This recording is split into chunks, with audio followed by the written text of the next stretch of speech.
What are your cloud security priorities for your company? I'm James Erasmus at the TechCentral show, TC+, and I'm honored to have today in the studio Gary Peel. Gary Peel is a business development manager for Fortinet Africa. Gary, thank you very much for being here today. I'm really looking forward to this conversation. Thanks, James. Yeah, pleasure to be here. Thank you. Gary, let's jump straight into the importance of security. And, some of the challenges we are all aware of around security are often highlighted in some fascinating reports like the one which you've published recently, and I've delved into it. I look forward to suggesting our readers do the same. But what are some of the challenges you're seeing quite specifically here in South Africa and in relation to the global security posture and concerns? Yeah, so I think if we just start off with generally what's happening in terms of the trends from a security perspective is there's a couple of things that we're noticing. So one, there's a massive convergence of network and security. So, the internet's been around for around 50 years. That's when they started developing and the architecture around the internet. And it hasn't changed. So we're seeing a lot of convergence that's coming from a security perspective that's then going into the network. Whereas previously, most of the spend was in network. So about 10 years ago, network comprised of about 70% of the budget versus 30% security. Today, it's about 60-40. Okay. By 2030, we're thinking that security-driven network will surpass network spend from a customer perspective, which puts Fortinet in a great position. The second thing is around consolidation. So when we look at consolidation, there's 2 points. So there's vendor consolidation, and security is in a fantastic space when it comes to lots of innovation, lots of new businesses, new startups. But typically these startups, from a security perspective, their end goal is to be acquired by a larger security vendor. So you've got endpoint security vendors, you've got network security vendors, and these vendors typically are looking for acquisitions in niche solutions that are developed by startups. Fortinet's view on it is slightly differently. So we do a lot of R&D internally. I gather, yeah. So we've got more patents than any one of our competition put together, all of our competition put together. So we've approached it a little bit differently, where we're not acquiring businesses, we're building that capability internally. And then the second part of the consolidation is around ecosystem consolidation. So Gartner's released a lot of papers where they talk about mesh architecture. And mesh architecture is the ability to ingest all of this data from all your various security solutions, so that's broad, it's integrated, it's interoperable. So what we're going to be seeing is businesses out there that typically have 18 to 20 different point security solutions. They're going to be changing that architecture to be more of a consolidated platform approach, where they'll have about 4 to 6 platforms in their ecosystem that all can talk together and all share information with one another. So that consolidation is a huge factor going forward, and we think we're pretty well positioned in that space. So in saying that the reliance becomes more on one or two solutions as opposed to too many solutions. 100%. And what we telling our customers to really focus on when they're picking a security solution is, does that security solution have the ability to share information with other open systems out there? Okay. So that they get that full picture. And we're quite specifically talking about cloud security and the importance of cloud security, and what does it look like globally, and what is the South African context with regard to cloud security at the moment? Yeah, so I mean, if we talk first about cloud adoption in Africa versus the rest of the world. So, cloud adoption is still very early in Africa. So if you look at the public cloud providers like Amazon, like Microsoft Azure, GCP, etc., they've just started landing data centers in South Africa over the last couple of years. When you go into Africa, that's the only footprint that we've got on the continent. So South Africa is a bit more mature than the rest of the continent, but it still lags significantly when it comes to cloud adoption versus the likes of the US and Europe. when it comes to security of that cloud, it's even more important to get that visibility across the ecosystem. So when we talk about cloud to our customers, we're making sure that they've got full visibility across their entire ecosystem, so across their own data center, across the public cloud, across any internet-based software solutions. And gaining that visibility is incredibly important for customers so that they can make choices around how they secure their ecosystem. And there's clearly a trend to move from on-prem to cloud, or a hybrid of the two, and that mix is becoming more prevalent and must bring with it its own risks. Definitely. When you look at the barriers of cloud adoption, it's really focused around a couple of things. It's your standard, your people, your process, and your technology. Of course. People are the biggest blockers when it comes to adopting new technology, because And let's just touch on that, because I think when you say people, we were talking very much so about skills, the resources, actually physically having them present, and the expertise behind those presenteeisms. Absolutely. And just remember, we're living in this global ecosystem now. So resources in South Africa can very much be repurposed for projects in the US or projects in Europe, where they potentially have more budget to allocate. So, we're fighting a global battle with resources here in South Africa.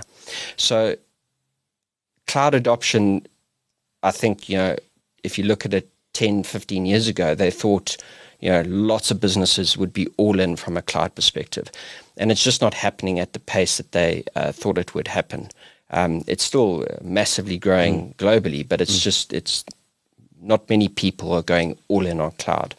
The reason is it's a change control process, right? So you've got to change the people, the way that they work, the way that they consume technology when it comes to getting the best out of cloud. I mean, we speak to customers on a daily basis, and it's interesting in the cloud security report that we released that cost is not one of the big adoption barriers, but we often speak to customers around, what's their thoughts about how they're consuming cloud, and cost is a big factor. And typically, customers, you've got a choice, right? So you can either move fast and quick and be agile and migrate those workloads very quickly, or you could be slow and deliberate. Slow and deliberate obviously allows you to architect the applications a little bit differently, so that there's more cost effectiveness built into the application to deliver that application. Gotcha. And, one of the interesting things I read in the report, which, surveyed nearly 800 people globally, and it brought back a lot of really valuable insights, was that, and even here in South Africa, despite the economic headwinds we face, up to, I think it was 60% of those who were questioned said that they're going to increase their spend on cloud security by 33%. Yeah, it will. I always say, security is not cheap, or it's not free, but it's a hang a lot cheaper than a data breach. Sure. And I think businesses are starting to realize that. There's this classic example, and it may not be cloud security, but it's security in general, where Target was breached about 10 years ago. The numbers on that breach are astronomical. So, and it's just so simple. And unfortunately, we're making the same mistakes over and over. But it started with one of the HVAC suppliers. Obviously had access to the network, logged on to his PC, downloaded some malware. They got into the network. They then traversed the network, finally got into the point of sale system for Target over the busiest Christmas period. In that 2 weeks, they stole 40 million credit card details and 70 million personal customers' information. That's somebody like Target that has the best of everything when it comes to security, and they got compromised. That breach cost them, they estimate, about $291 million. Doesn't bear thinking of, but the mitigating costs are far less. And what it takes is for our listeners and your clients to listen to what your advice is, understand what the world is doing, understand what the circumstances are, and understand what the benefits are. You talked about agility, but there's also that need for businesses to be creative and flexible and dynamic. And digital transformation is something that everyone's experiencing or wanting to experience or going through, whether they want it to happen to them or not. How do they embrace the cloud in the most effective manner in order to pull out those benefits whilst being secure? Yeah. I mean, it's a great question, James. And there's this theory around migrating the applications to the cloud and doing your due diligence first and creating guardrails. They call them landing zones, etc. We don't see enough of that happening locally because businesses are moving too quickly without setting those foundations. There's some basic foundations that you need to put in place in terms of these landing zones that you create in these cloud environments, which give you that foundation to then act quickly and be agile and move your workloads into. And incorporating network security and cloud posture management into these landing zones is critical for then to allow the developers somewhat of a bit of freedom in terms of applying building blocks to build their applications in a secure manner. Now, changing tack a little bit, we've had Fortinet on this podcast a few times, and one of the more recent and fascinating conversations around go back to people, and people being often the first challenge to overcome, is the skill set, science, technology, engineering, and maths. Bringing people through that education, empowering them to understand the importance of cloud, the importance of security, and how to marry those two skills is something Fortinet does very, very well. What is some of the other activities that you, especially representing Fortinet Africa, do, and what does Fortinet bring to South Africa? Yeah, another great question. I mean, when you look at Fortinet and how long we've been in the country and representing from a brand perspective, it's been very much close to a decade in South Africa, and obviously we've now expanded into Africa as well. Being a listed company, we've got shareholders, etc. But one of the important things that we obviously talk about a lot, both locally and internationally, is training. Yeah. So we invest a huge amount of money into training. We've got a full certification list from the most technical security engineers out there with NSE8s to any single person on the street being able to consume basic security training through our training portal, which we make available free of charge. So anyone out there can go on to fortinet.training and go to and do NSE 1, 2, and 3, which is just our basic level of training. And it's just really awareness of what to look out for from a personal perspective. We put an incredible amount of effort into training, our partners, our customers, but the general public as well, which is a massive, I think, something that often gets overlooked, and there should be a little bit more focus because it can impact you personally. Absolutely. I mean, there's a huge amount of clutter in the system, but that sounds like a massive compliment to the system. So thank you, and I look forward to delving more into that myself, but also sharing that with colleagues and friends that understand the space but aren't necessarily sure where to start. Yeah. Globally, there's a huge shift in and we talked about this into the cloud. What are some other trends that came out of this report that you could perhaps elaborate on?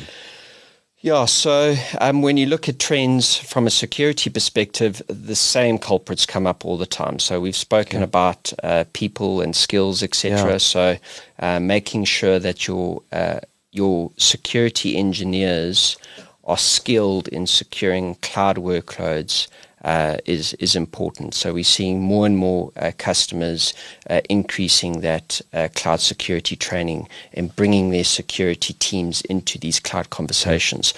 I think typically when customers start this cloud journey, they sometimes forget about the security engineers because they're the on-premise guys that handle the security inside the data center. They've got nothing to do with the cloud because it's the developer's world, right? Okay. But this consistent and flow of tasks and information throughout the organization is what we're seeing increasing quite rapidly in South Africa from a engineering perspective. The other thing that we're looking at from a trends perspective is Fortinet is building out really specific cloud solutions to help our customers secure both their journey to the cloud as well as their applications that are in the cloud. So we've recently developed a cloud-native firewall, which allows us to get customers the same level of security that they enjoy from an on-premise perspective now in the cloud, but then providing all this agility and flexibility and rapidness of deployment through APIs, etc., for our technology. And I'm hearing that removes duplication of efforts. It allows a customer to have the same security posture no matter where the workloads are sitting, which then decreases the cost and the complexity to deliver those solutions. Okay. Brilliant, because, you talk about agility. I always start thinking about what do I do and in what order of priority. My guess is that there's some key priorities to this journey, and that you just described. Where would one start if, you talk about the individual, the small, the medium, and the large enterprises? They look at this report, they realize that they haven't actually considered what their cloud security priorities might be as a company, and that's the question I asked at the very beginning, and it poses some consideration. Practically, assuming that they are currently using a cloud platform that does have its own built-in securities, let's just say Google Workspace, for example, where do they start in engaging Fortinet or yourself? It depends on what they want to secure. So if you look at companies that have got a strategy of just consuming SaaS services, so SaaS software as a service, you would want to get an understanding of the data that's sitting in the SaaS environment and whether there's any bad actors coming into that SaaS environment, etc. So, Fortinet can provide solutions across securing SaaS ecosystems. If a customer's got more of an infrastructure as a service play or a platform as a service play and is moving into more of the public cloud environment, we've got a whole suite of services available in terms of virtualizing our technology and providing it as part of a service offering. I think the biggest consideration for customers at this stage of our journey that we're seeing is really getting to understand or to get access to the right partners. So let's unpack that a bit, please. Yeah, so Fortinet is a partner-led business, right? Okay. So, because we've spent a lot of time educating, enabling the channel, etc., we've got a massive ecosystem of partners that are able to support our technology. We realized very early that we can't scale, right? It's very, very difficult to scale, so we use the channel to scale. And you've got a bunch of partners out there in South Africa, in Africa, that are skilled in both cloud and skilled in both security. Finding the right partner, I think, is the customer's biggest opportunity to streamline their cloud operations and then also secure those cloud operations. Okay, so practically I would come to you with my anticipated concerns and what I think is my list of priorities, and you might then pair me up with that partner. Absolutely. Okay. There's partners that are maybe more skilled in operational technology, so the OT environment. There's partners that may be more on the SD-WAN side of things, or on the SecOps side of things, or on the cloud side of things. So, partners are specializing in these environments because it's becoming so critical to get the security element right.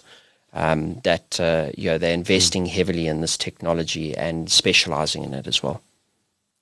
So if you haven't already, and you are currently, and you are considering what to do in order to prioritize your cloud security and to mitigate against some of the travesties and the disasters that can possibly happen with the risks, the breaches, the the environment that's so fraught with cybersecurity, and you are in that cloud, you're journeying to the cloud, or you have a hybrid of the two. Either way, I highly recommend having a delve into the cloud security report published by Fortinet. I thoroughly have enjoyed this conversation, and I'd recommend considering some of the nuances that have been talked about today and see how they apply to your business. See how they might affect you if you were to perhaps ignore them and not prioritize them. So, Gary, from me, James Erasmus at the TechCentral Plus, thank you very much for having us today. Thanks for the fun conversation, and I've really enjoyed getting to understand this a bit more, and I look forward to delving into this a bit more myself and really unpacking some of those nuances in that report. Thank you. Thank you, James. It's been an honor. Thanks, Gary. Thanks.